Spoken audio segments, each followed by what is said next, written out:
In the last lecture, you learned how to create composite indexes. In this lecture, we're going to talk about the order of columns in a composite index. So here we have two basic rules. The first rule says that we should order our columns such that the columns that are used more frequently come first.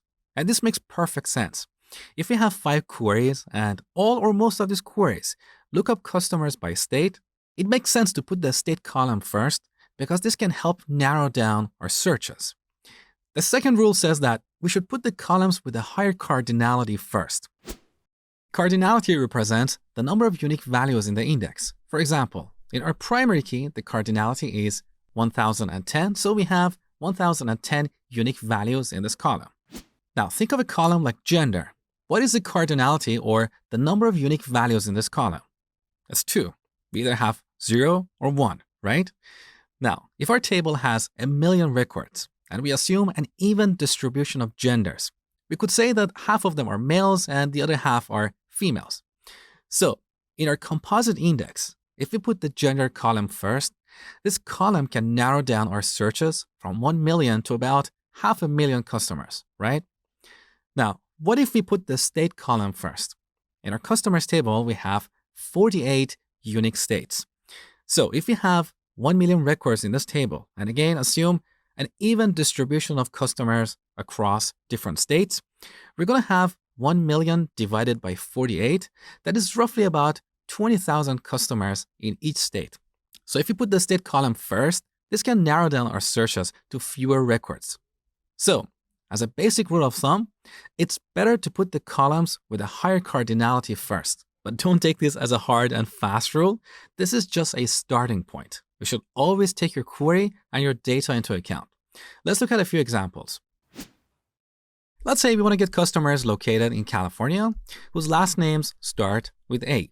Which column should come first in our index? Well, let's look at the cardinality of these two columns. So, we're going to count how many unique values we have in each of these columns.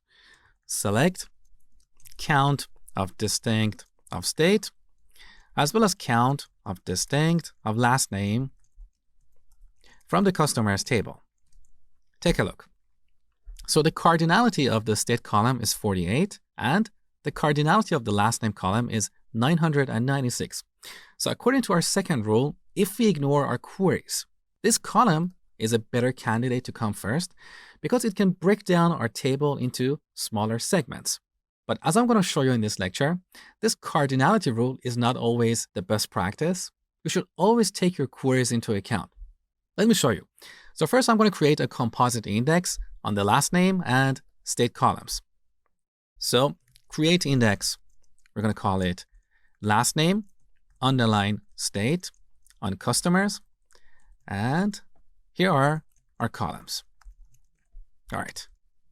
Now let's use the explain keyword and see how MySQL executes this query.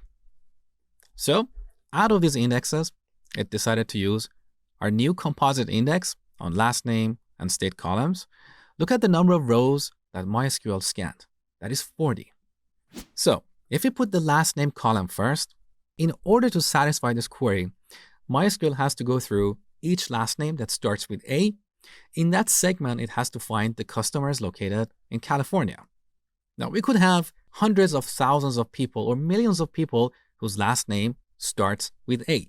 So MySQL has to go through each entry and then find customers located in California. That looks inefficient to me. But what if we reverse the order of these columns? If we put the state first, MySQL can quickly go to the segment for California, and in that segment, it can quickly select the customers whose last names start with A, because these last names are sorted alphabetically. So in my opinion, this second index will probably perform better. But let's investigate this. So remember this number, 40. Now let's create another index, but with the opposite order. So I'm going to call this state underline last name, and then I'm going to change the order of these columns.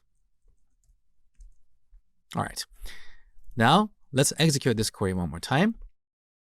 This time, MySQL decided to use our new composite index, and with this, only 7 rows are scanned. So we reduced the number from 40 to 7. Now, these are just some numbers based on the constant values we have used in this query. What if we search for customers in New York or Virginia or any other states?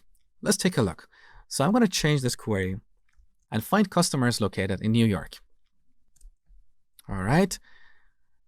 Once again, MySQL uses our composite index that starts with the state column. And here we have only 2 rows.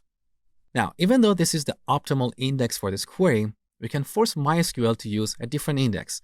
So just after our from clause and before the where clause, we type use index, and in parentheses, we type out the name of that index. That is IDX, last name, state. So with the former index, MySQL has to scan 40 rows as opposed to 2 rows. So here's what I want you to take away. Our second rule, the rule about cardinality, suggested that the last name column should come first because it has a higher cardinality. But as I told you before, we should always look at our queries and see how MySQL would execute them using different indexes.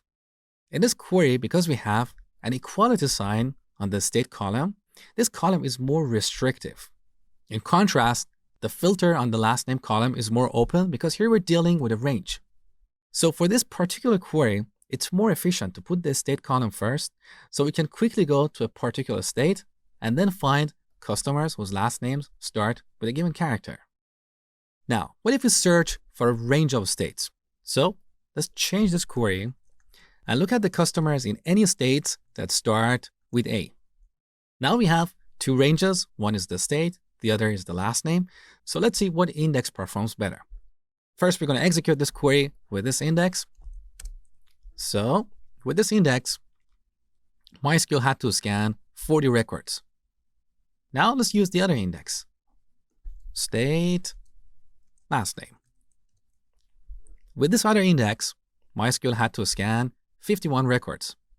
So for this particular query, the other index performed better, the one that started with the last name column. But wait a second, let's be realistic here. It's more realistic to have a query to find customers in a given state, like California, as opposed to customers in any states that start with A or B or C, right? So this example is not realistic. So we don't have to worry about optimizing this query. We only want to add indexes to optimize performance-critical queries, not all queries in the world. So back to our previous query, where we search for customers in California. For this particular query, this index that starts with the state column is a better index. So I'm going to drop the other index. Drop index, IDX, last name, state. All right. Now let's look at another example. What if we remove the state filter? So we only want to look up customers by their last name. For this query, this index is not efficient because MySQL has to go through each state and then check the last name of customers. So for this particular query, if this is a performance critical query, we're going to create a separate index that starts with the last name column.